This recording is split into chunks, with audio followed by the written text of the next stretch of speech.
자, 교회 안에 이제 두 종류의 사람이 있는데, 한 부류는 이제 흔히 말하는 이제 세속적인 그리스도인이라고 하죠. 이분들의 이제 마음속에는 이제 어떤 생각이 있냐면은, 내가 예수님의 피로 죄를 씻음 받고, 그리고 이제 내가 예수님을 고백했고, 내 죄를 고백했고, 예수님을 영접했고, 그래서 내 이름이 생명책에 올라 있다. 그리고 이제 주님께서 한번 나를 구원하셨기 때문에 그것은 취소될 수 없다. 그래서 나의 구원은 보장된 것이다. 이런 생각이 있는 거죠. 그런데 이제 그 내면에 그분들은 상대적으로 이제 그 죄에 대해서 덜 민감한 그런 면이 있어요. 그래서 초점이 주로 이제 세상에 많이 가 있지. 세상 쪽으로 이제 부유하게 되고, 세상 쪽으로 이제 성공하고 잘 되고, 그죠? 이제 잘 먹고 잘 살고 좋은 차 타고, 그리고 이제 아브라함처럼 그렇게 부유하게 살다가 그렇게 이제 편히 죽는 거, 그것이 이제 그 사람들이 이제 흔히 생각하는 천국관이라고 할 수 있죠. 그런데 근본적으로 이제 그게 잘못됐다 그런 얘기를 하고자 하는 게 아니고, 좀 더 이제 본질적인 문제에서 그걸 한번 짚고 넘어가자 이거예요. 그 다음에 두 번째 부류가 있는데, 상대적으로 이제 좀 더 이제 경건한 그리스도인, 영적으로 이제 주님 뜻대로 살고자 하는 이제 그런 분들이 있죠.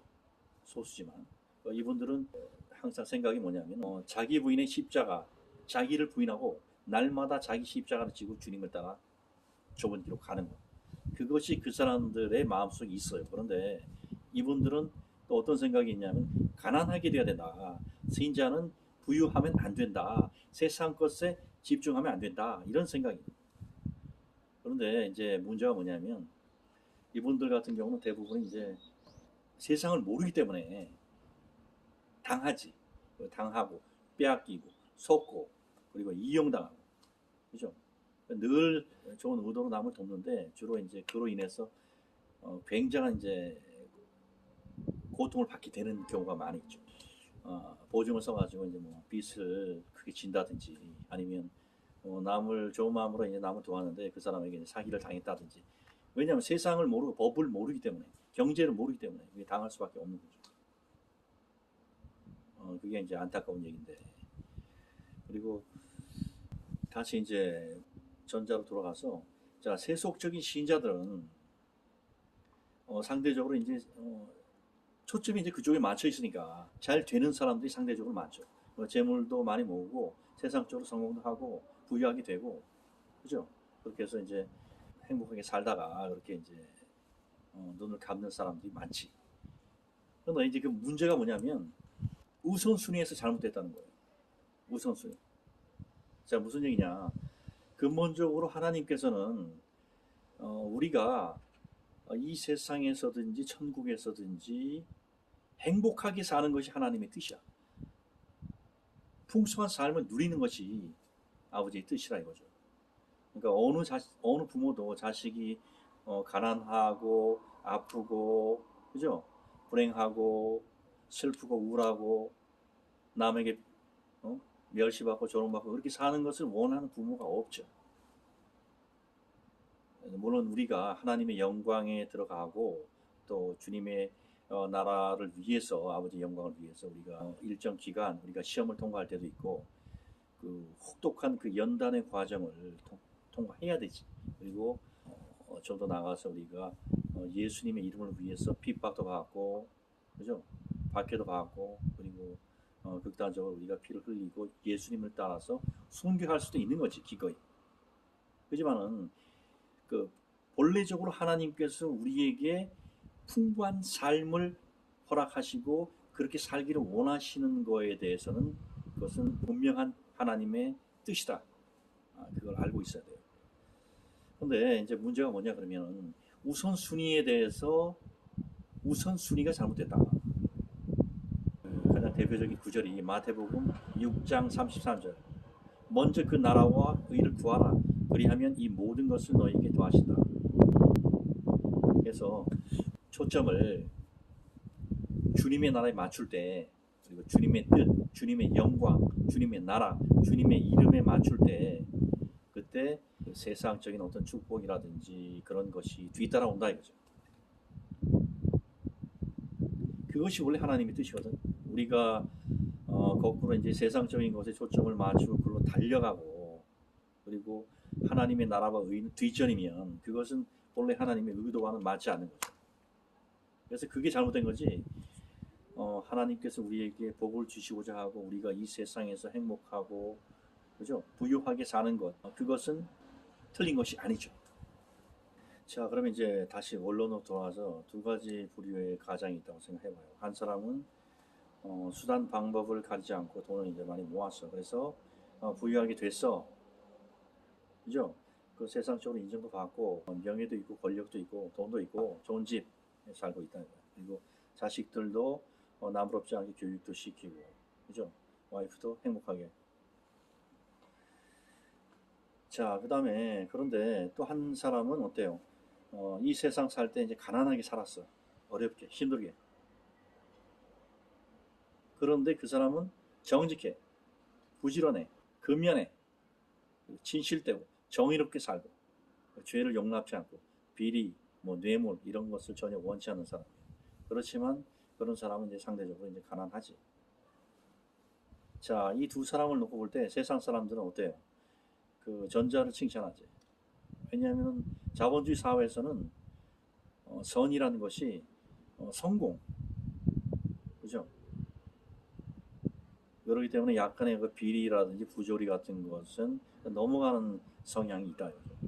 그리고 오히려 거꾸로 사람이 가난해서 가족들을 고생시키고 이런 것은 오히려 그것이 악이라고 생각하는 성향이 있죠.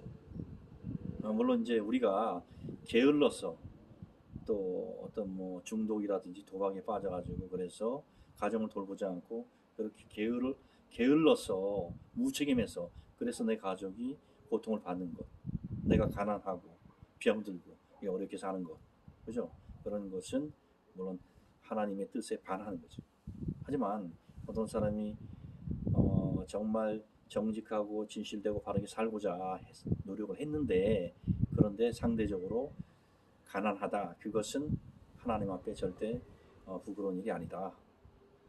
그 대신에 이제 그분들이 아까도 얘기했지만 그분들이 이제 한 가지 주의해야 될 것은 우리가 이 세상을 살 때 세상의 빛과 소금의 역할을 하기 위해서는 이 세상을 알아야 돼요.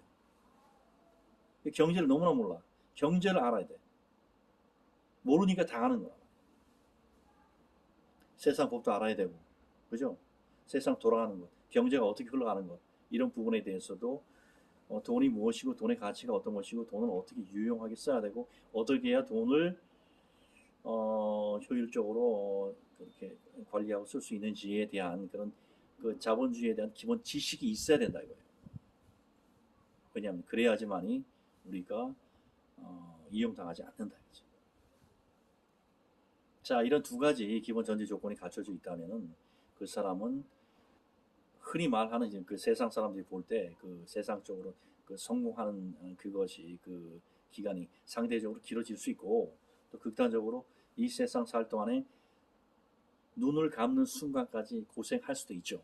그런데 원래 하나님의 뜻은 그렇게 정직하게 사는 그 사람을 하나님은 선택하시고 그 사람에게 복을 부어 주시는 것이 하나님의 뜻이에요. 그게 영적인 복이든지 물질적인 복이든지 하나님은 그 자를 기뻐하시고 그 자에게 복을 주신다. 성경에서 말하기를 주님의 복음에 합당한 자는 그 이 세상에 살 때 100배의 복을 준다. 그렇게 말씀하신 거예요. 그리고 만일에 이 세상 살 때 평생 고생만 하다가 죽는 순간까지 눈을 감는 순간까지 그렇게 살다가 끝났다. 그래도 하나님의 약속은 한치도 어긋남이 없는 게 천국 가서는 그 사람이 그것과는 상상할 수 없는 그러니까 너희 눈으로 보지 못하고 너희 귀로 듣지 못하고 너희 마음으로도 생각지 못했다 한 것 같다. 그 축복을 받게 되는 것입니다. 그래서 우리는 항상 마음에 주님께서 주시는 그 약속, 그 소망, 그 축복의 약속을 가슴에 새기고 아버지의 뜻대로 정직하게 살아나가는 것. 그것이 우리가 할 일이다.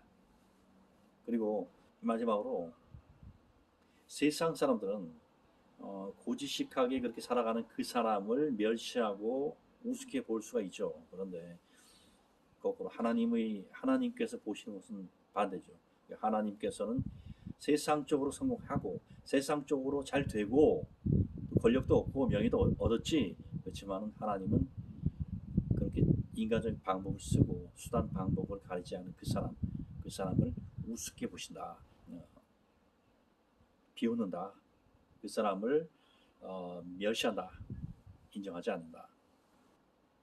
그래서 우리는 하나님의 눈에 볼 때 세상 사람들이 뭐라 그러든지 간에 하나님의 뜻 가운데서 살고 하나님의 뜻을 바르게 분별하고 그리고 누가 뭐라 해도 그 좁은 길을 걸어가는 것. 그 약속을 믿고 좁은 길을 끝까지 걸어 나가는 것. 그것만이 가치가 있다. 자, 오늘은 그 얘기를 드리고 싶습니다. 자, 간단히 기도합니다. 아버지 하나님, 이 시간에 우리 신자들이 어떻게 살아야 될 것을 알려주시오니 감사합니다. 아버지께 소망을 두고 세상 사람들이 이목에 신경 쓰지 않고 오직 아버지만을 기쁘게 해드리고 아버지의 뜻에 순종하고 아버지의 말씀대로 살다가 주님 만나게 하여 주시옵소서. 또한 세상을 살기 때문에 이 세상이 너무 무지한 자 되지 않고 지혜롭게 살 수 있게 해 주시옵소서. 빛과 소금의 역할을 감당할 수 있도록 우리에게 지혜를 주시옵소서. 뱀처럼 지혜롭고 비둘기처럼 순결한 삶을 살 수 있도록 주님께서 은혜를 베풀어 주옵소서.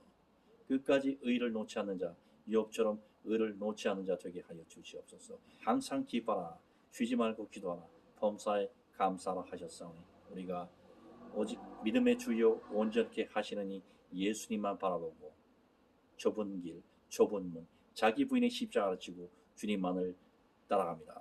아버지 감사합니다. 이 놀라운 은혜 주시오니 감사합니다.